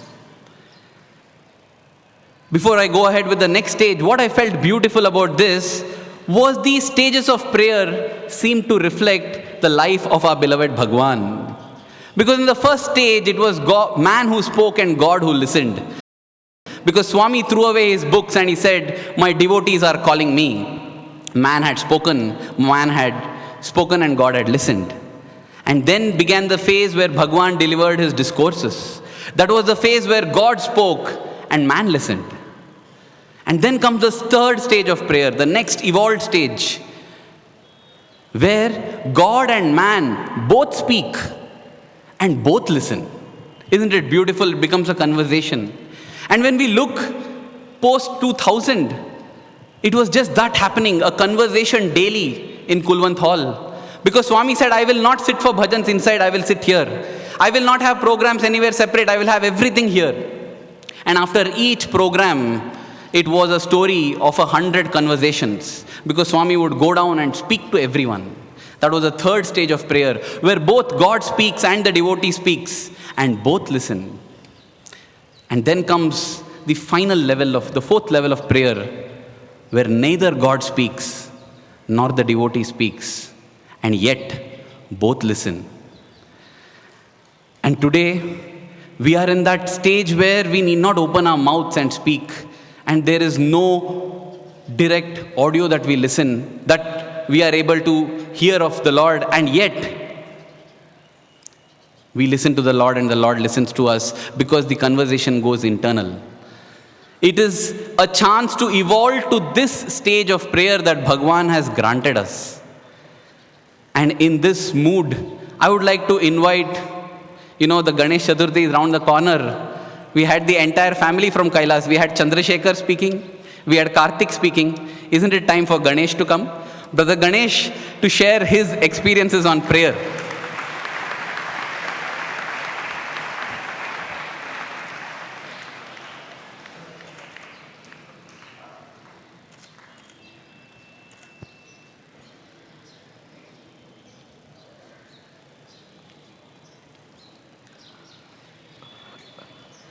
Offering my humble pranams at Bhagwan's lotus feet. When my brothers mentioned about prayers and pining, a flood of thoughts actually flood my memories. But I would like to share a couple of incidences that has been quite near and dear to me. It was in the year 1997. I was doing my undergraduation here in the college, and I had received a letter from my parents saying that my father is not keeping that well, and he had a severe bout of arthritis, and he's a doctor himself, and he had difficulty in driving the vehicle and even writing down the prescriptions and things like that, and he was experiencing severe pain. Generally, my parents actually never asked me, to make them seated in the lines here or to ask Swami this and that. Never, never, never. But this was an occasion where actually the request was, kindly see if you can pray to Swami, and if possible, send the prasadam across to us. It was a very difficult moment. And I, as a person, I always make it a point, I never miss a single darshan, come what may. Whether it is an exam, whether I'm not keeping well or whatever it is, I always made sure that I never miss darshan. And But that particular day, when I actually wanted to probably ask Swami and seek his blessings, I was seated somewhere deep into the block. And usually we sit across in the vantage positions near the path so that we can actually give a letter to Swami or ask Swami and pray to him for his guidance. But that day I was nowhere close. But what darshan got over and Swami went inside the interview room. What I did was, like, the best that I can do at that moment was keep praying. And I continuously prayed. And never for a moment I ran out of the focus, but continuously I kept praying, Swami, in some way, whether you speak to me or not, whether you will call me and give prasadam or not, but please make sure in some way you acknowledge that you will take care of my father. And time passed on, and Swami was already inside the interview room. Typically, the flute used to be played before the bhajan starts. And I was feeling like, okay, now the bhajans will start soon, and when will I ask again? But continued my prayer nevertheless. And then what happened was, suddenly just maybe about 10 minutes before the bhajan usually starts, Swami went inside the bhajan hall. And then looks like Swami was interacting with some people there. And then slowly then I saw Swami coming out of this particular door. And I was thinking, well, it's good. So my prayers also intensified. And I was seated here, right here, and continued to pray that in Swami, at least like if you could come here and stand and look at me when I pray, that will actually give me a lot of strength and support. And lo and behold, Swami started coming. And those days, as you know, like students and staff used to sit here in this stage. But when God decides to give something, or He wants to answer our prayers, all the paths open up. Though I was somewhere in the middle, and the paths opened up wherever when Swami used to walk, people used to make the path. So path opened up straight in front of me.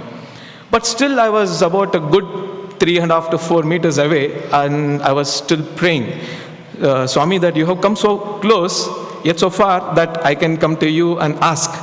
Then what happens is, Swami was standing here with his hand behind and looking at us. And suddenly Swami looks at me and says, where are you from? So this is a seemingly simple question, but at different moments, like I myself have answered at least twice in 2 different answers. And Swami each time said, no, this is not right. Then at that moment, like I said where I am from, and then Swami said, Then I got up, I took that opportunity. I thought like this is the right moment to go. So I walked up to the stage, and then I told Swami that I am from so and so place. Then Swami said, oh, okay. Then he said, and it looked like he will turn and then go. At that moment I prayed to Swami. I said, Swami, this is what is happening, and Father is not keeping that well, and if you could sort of take care of him. And so then Swami asked about the issue. He listened to me. Then he materialized Vibhuti and gave it to me. So the same day, when I went back, I was in a position to pack that and send the prasadam back home. And that answer, the response from my parents were the tears of joy and gratitude to Bhagawan. Yet another incident that comes to my mind is in 2004. This was right after I finished my MBA in the college here, and I was waiting for Swami's instructions to sort of like, I wanted to be here, I wanted to join his institutions and serve him. So I was looking for Swami's words of guidance. So it so happened that particular day in July, though I used to be always early and be part of the Vedam group, and I had this opportunity given by Swami that I was able to sit here in his Sannidhi and chant Vedam right in the presence of Sabhapati himself. And that particular day, I wasn't here when Swami came for darshan. I was just coming in, and Swami was already close towards taking this particular turn towards the Gen side. So I didn't want to actually walk or stand in front of Swami. So I sat down near the gate itself and waited for Swami to complete the darshan. And Swami completed his darshan, but to my surprise, what happened was he picked up a couple of my brothers from the Vedam group and blessed them with safari suit. Then by the time I came, and a lot of other students who were all there, they all rushed in, we all sat here. So it looked like I have missed that golden opportunity. But somehow I was not very perturbed, but I was a bit sorry that I was not in time. That was all in my mind. Not that I didn't receive the token of love from Bhagawan, but it's more like I was not in time here for darshan. So I sat here, and in fact, some of my teachers who are even now here, and my brothers, they said like, what happened to you? Why you weren't here? Why don't you come here and sit in front? Maybe if Swami comes again, he will look at you and then like he will bless you with the chance again. But somehow that was not very, I was not very keen about it. But I said like, if Swami wants to give, he will give wherever you are, and the time or space and these things don't matter. And somehow I was very convinced, and I was not perturbed. I just sat there, continued to sit in the usual place that I usually sit every day, and started chanting Vedam. And slowly the bhajan time approached, and it looked like Swami may not come again. But suddenly there was a moment, and Swami came from the interview room. He came through this porch and then sat here. And within a couple of minutes, he beckoned one of the senior brothers who used to accompany Swami during the darshans and said something. So I continued my prayers. I said, I was very clear, like if Swami wants to give, it can come anytime. And if he has not given, he knows best, and I don't need that. Then Swami looked at me, there were two bags that were brought, and exactly he picked me up and another brother from the bhajan group and gave that to me. For me, it was a confirmation of the belief that Swami knows everything. And it is not the physical distance or the line of sight or whatever it is you call, but it is, if Bhagavan decides to give something, the grace will reach you wherever you are. And prayer, as I understand the prayer, like many interpretations could be there, as I understand it, it is a powerful tool. And at the times of need, it gives us the necessary strength, support, stamina, and the security which nothing else can confer us. And I'm grateful to Bhagavan for this opportunity, and I pray and wish that all my brothers continue to receive his blessings, guidance, and grace. Jai Sai Ram.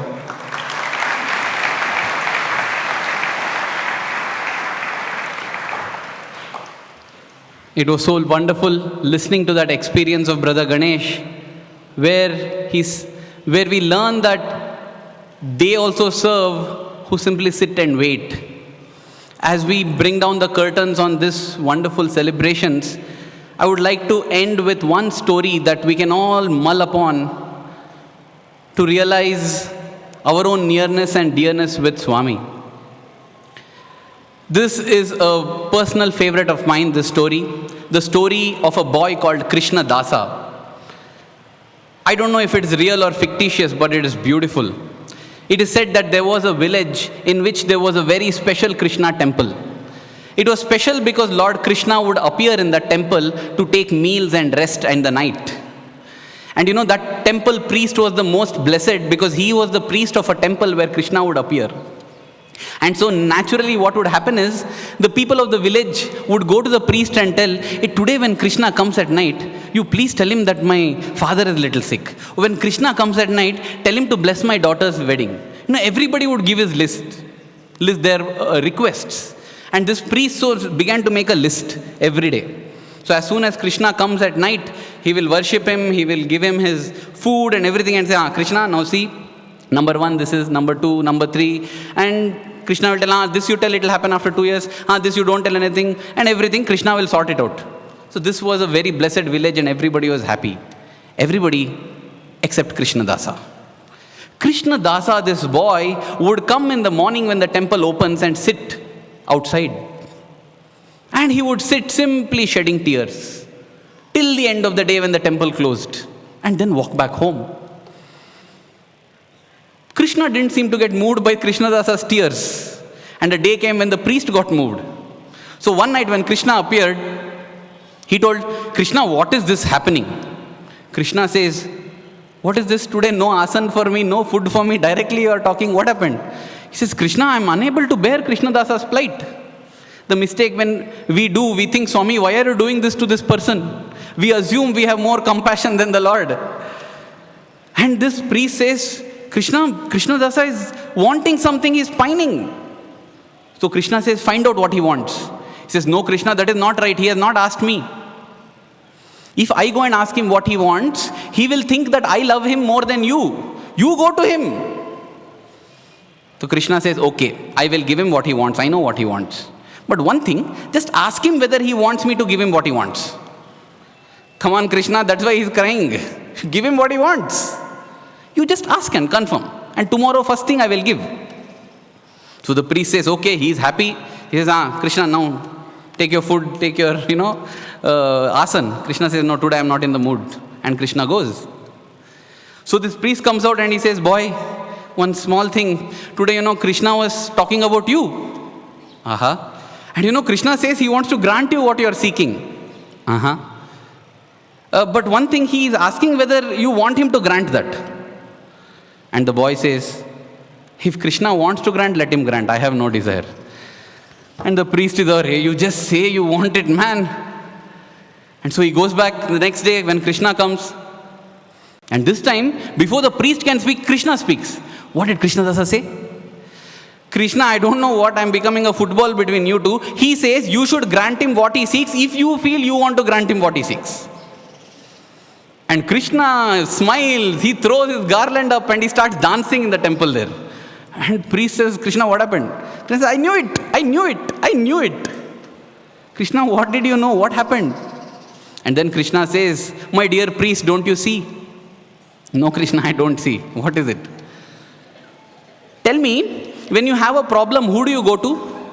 You, Krishna. Correct. Do you think of me 24 hours? No, Krishna. Then, why do you come to me? Krishna, you are such an embodiment of compassion. You are an embodiment of love. Even if I don't think of you, Krishna, when I need you, if I call you, you will come. I know it, Krishna. How do you know that? Because, Krishna, you are Karuna Sagara. You are an ocean of love. Prema Swarupa you are. In one discourse, Swami once said, do you go to your father and say, oh, the one who works in a big bank, the one who wears a smart coat, please buy me a phone? Then why do you come and tell, oh, Daya Sagara, Karuna Sindho? Swami would say, direct ask. Because the love is there, you need not butter and flatter. So when the priest tells this to Krishna, Krishna says, oh priest, you know something? You seek me because every being has the need for love in their life.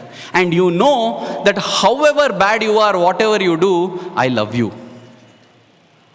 You know that whether you turn to me or not, when you need me, I am there for you. My dear priest, I also seek such love, my dear priest. And I know whether I give him anything or not, when I need him, my Krishna Dasa is there. I know that I may not talk to him at all. But when I need him, he is there because he has no desires of his own. For you, I am the Karuna Sagara. For me, he is my Karuna Sagara. O priest, tear open your heart. Tear open your heart and you will find Krishna installed there. But tear open my heart, you will see Krishna Dasa installed there.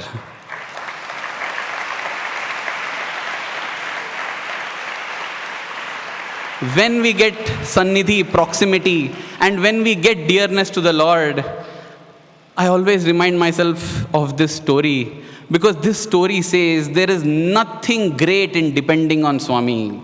Everybody depends on Swami. The lizard, the cockroach, the birds, the bees, the trees, the flowers. Everybody depends on Swami. What's great in saying I depend on Swami? Can we lead our lives in a manner so that Swami says, I depend on him? If you open my heart, you will find him installed there.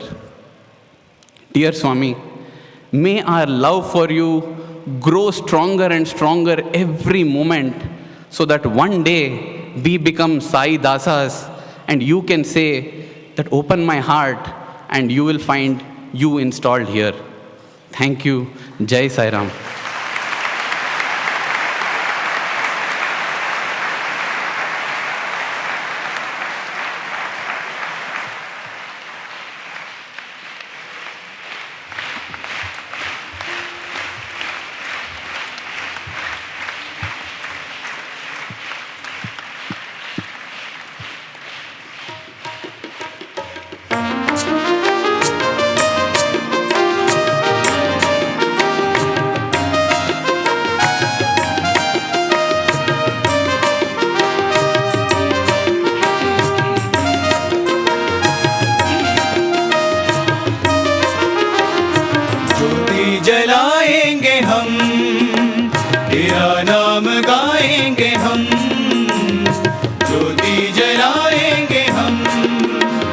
तेरा नाम गाएंगे हम, नाम को तेरे होठों पे रखकर, नाम को तेरे हाथों में लेकर राम, साई राम हर कदम बढ़ाएंगे हम, ज्योति जलाएंगे हम, तेरा नाम गाएंगे हम, ज्योति जलाएंगे हम, तेरा नाम गाएंगे हम।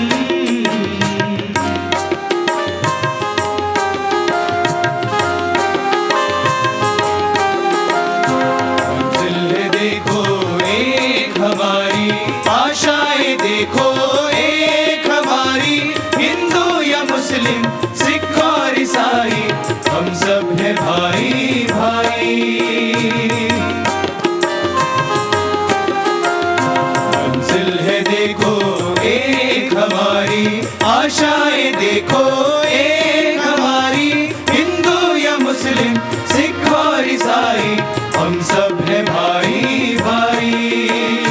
ज्योति जलाएंगे हम, तेरा नाम गाएंगे हम, ज्योति जलाएंगे हम, तेरा नाम गाएंगे हम।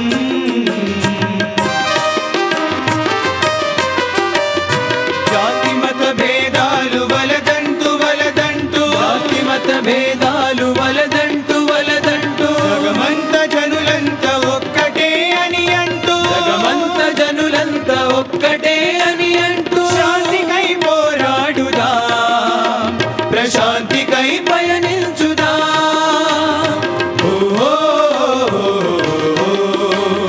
సాయి మాట సాయి బాట, మా శ్వాస అని అంటూ, మా శ్వాస అని అంటూ, జగతిని సరిదిద్దుదాం, ఇహర శాంతి వెదజల్లుదాం।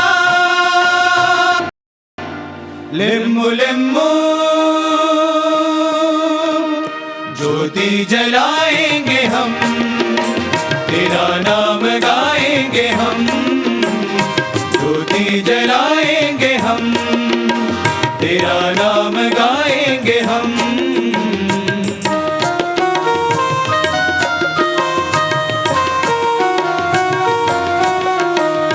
तोड़ के बंधन जात और पात के मिलकर कहेंगे हम एक हैं, हम एक हैं, हम एक हैं।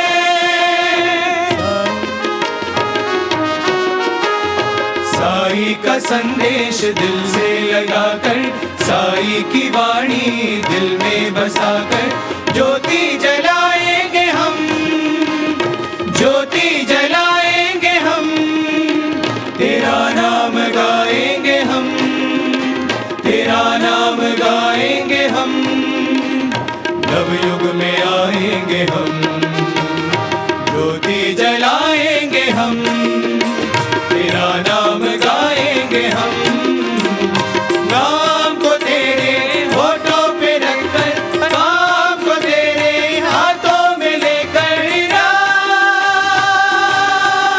साई राम हर कदम बढ़ाएंगे हम, जगमग ये ज्योति जलाएंगे हम, साई के दरबार में आज हम, जगमग ये ज्योति जलाएंगे हम, साई के दरबार में आज हम, जगमग ये ज्योति जलाएंगे हम।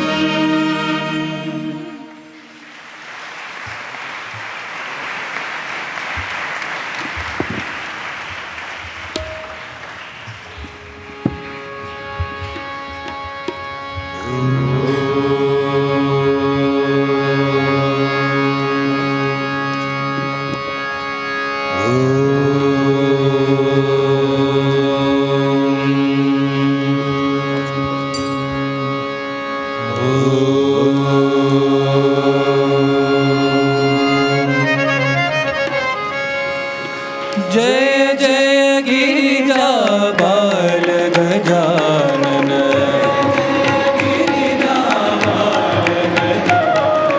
जय जय गिरिजा बाल गजानन, जय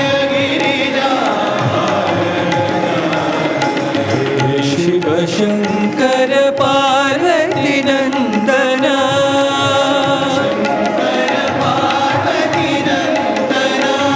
शिव शंकर पार्वती नंदना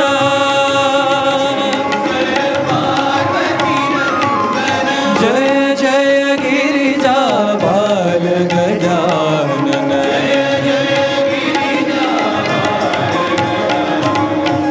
विघ्न विनाशक विमल गजानन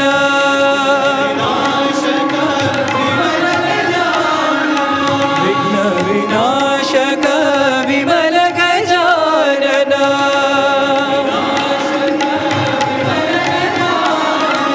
शरवण सेविता सुमुख गजानन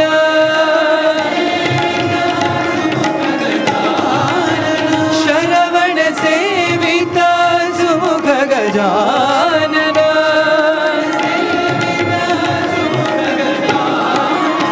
तव पद चरणं शरणं गजानन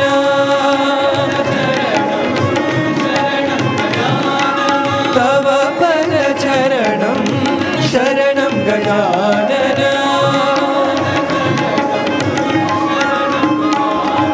जय जय गिरिजा बाल गजानन हे शिव शंकर पार्वती नंदना जय जय गिरिजा बाल गजानन विघ्न विनाशक विमल गजानन शरवण सेविता सुमुख गजानन तव पद चरणं शरणं गजानन तव पद चरणं शरणं गजानन जय जय गिरिजा बाल गजानन दिन दुखियों से प्रेम करो मेरा साई प्रसन्न होगा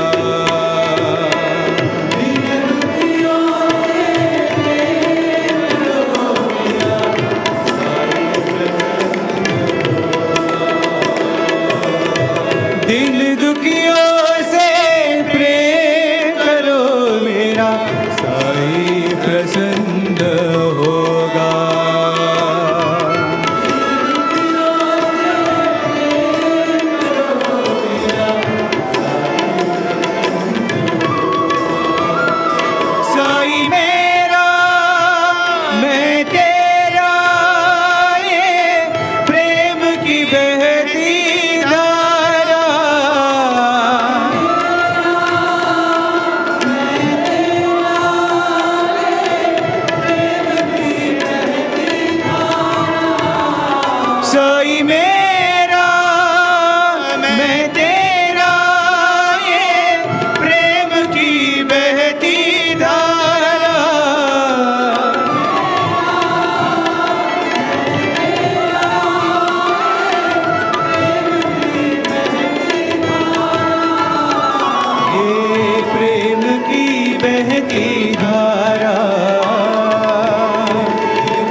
साई प्रसन्न होगा।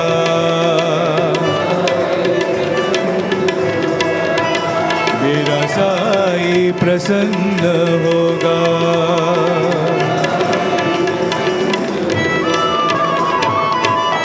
दिन दुखियों से प्रेम करो मेरा साई प्रसन्न होगा। सर्वधर्म प्रिय देवा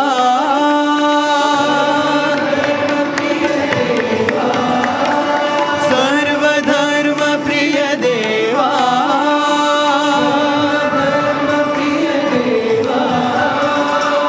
सत्य साई देवा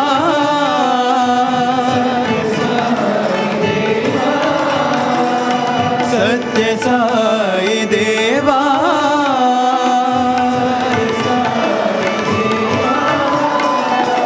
अल्लाह यीशु बुद्ध और नानक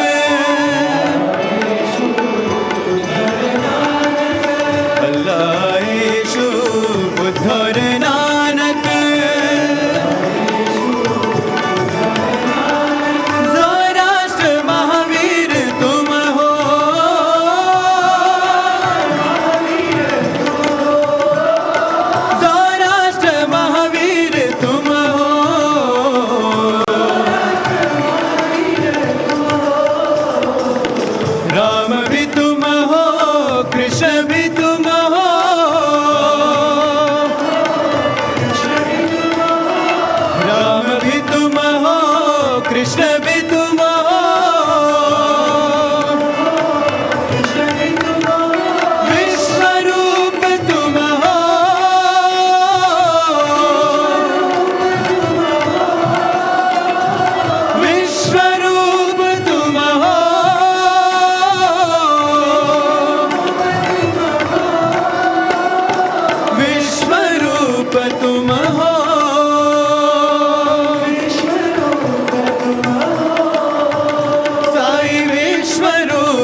प्रेम मुदित मन से कहो राम राम राम राम राम राम राम राम राम श्री राम राम राम।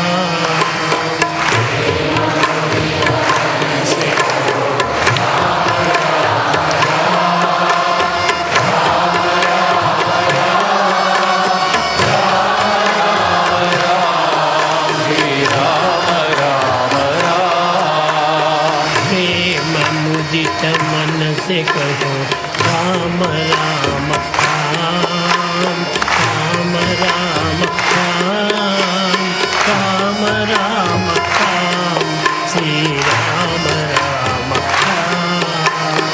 प्रेम मुदित मन से कहो राम राम राम राम राम राम राम राम राम श्री राम राम राम। पाप कटे दुख मिटे वेद कामना पाप कटे दुख मिटे वेद कामना। भव समुद्र सुखद नाव एक राम नाम। भव समुद्र सुखद नाव एक राम नाम। परम शांति सुख निधान दिव्य राम नाम। परम शांति सुख निधान दिव्य राम नाम। परम शांति सुख निधान दिव्य राम नाम। परम शांति सुख निधान दिव्य राम नाम। भक्त जनर जीवन धन एक राम नाम। भक्त जनर जीवन धन एक राम नाम। माता पिता बंधु सख सब ही राम नाम। माता पिता बंधु सखा सब ही राम नाम। भक्त जनर जीवन धन एक राम नाम। भक्त जनर जीवन धन एक राम नाम।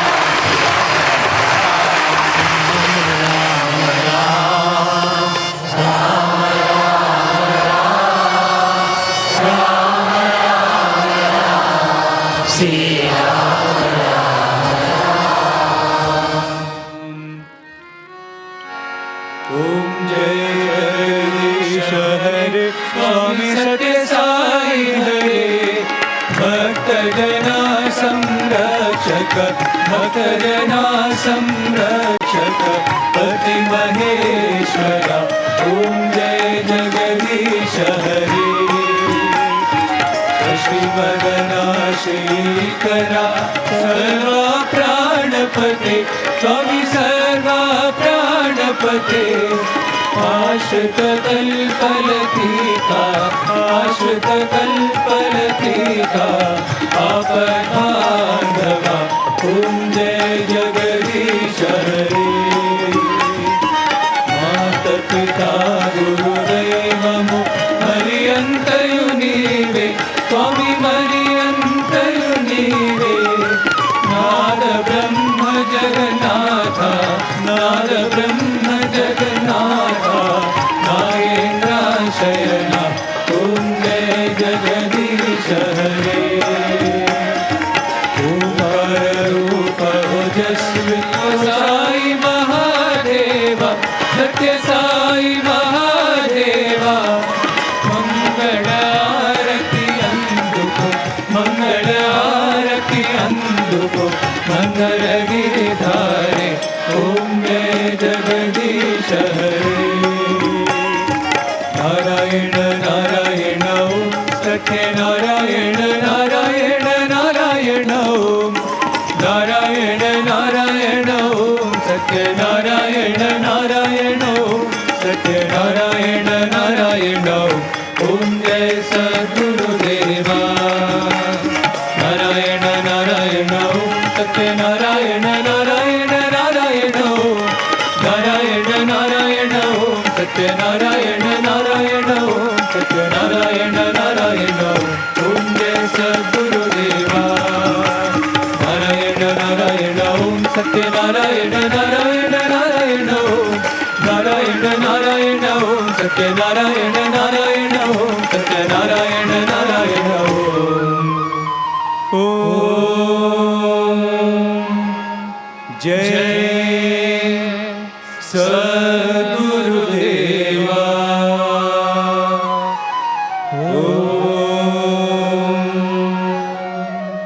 शांति शांति शांति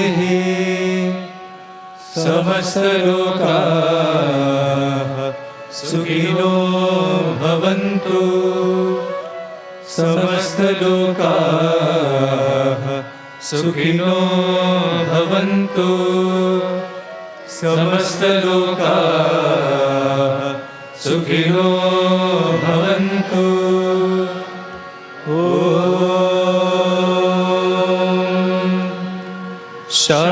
शांति शांति शांति जय बोलो भगवान श्री सत्य साई बाबा जी की जय। Om Shri Sai Ram. With the divine blessings of our most beloved Bhagawan, tomorrow we will be celebrating the auspicious festival of Shri Ganesh Chaturthi at Prashanti Nilayam. Tomorrow, during the early morning prayer session of Omkaram and Suprabhatam in Sai Kulwant Hall, from 5:10 to 5:40 am, Bhagawan's Sannidhi curtains will be kept open. All devotees can receive Bhagawan's darshan from where they are seated. The regular morning session in Sai Kulwant Hall will commence at 8 am with Vedam chanting.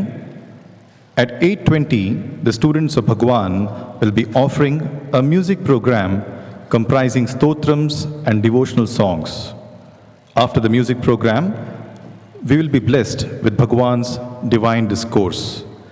The morning session will conclude with bhajans and Mangalarti, followed by Bhagawan's Divya Darshan. Jai Sai Ram. ఓం శ్రీ సాయిరామ్. స్వామివారి దివ్యానుగ్రహ ఆశీస్సులతో రేపటి రోజు పవిత్రమైన వినాయక చవితి పండుగ సందర్భంగా సాయి కుల్వంత్ సభా మండపంలో ఉదయం ఓంకారము మరియు సుప్రభాతం జరుగు సమయాన అనగా 5 గంటల 10 నిమిషాల నుండి 5 గంటల 40 నిమిషాల వరకు భక్తులు ఆసీనులై ఉన్న చోట నుండి స్వామివారి సన్నిధానం దర్శించుకోవచ్చు. సాయి కుల్వంత్ సభా మండపంలో రేపటి ఉదయ కార్యక్రమం 8 గంటలకు వేదపఠంతో ప్రారంభమవుతుంది. 8 గంటల 20 నిమిషాలకు స్వామివారి విద్యార్థులు స్తోత్రములు మరియు భక్తి గీతాలతో కూడిన సంగీత కార్యక్రమాన్ని సమర్పిస్తారు. తదుపరి స్వామివారి దివ్య సందేశం. రేపటి ఉదయ కార్యక్రమం భజనతో కొనసాగి మంగళహారతితో ముగియను. అనంతరం స్వామివారి దివ్య దర్శనం. జై సాయిరామ్.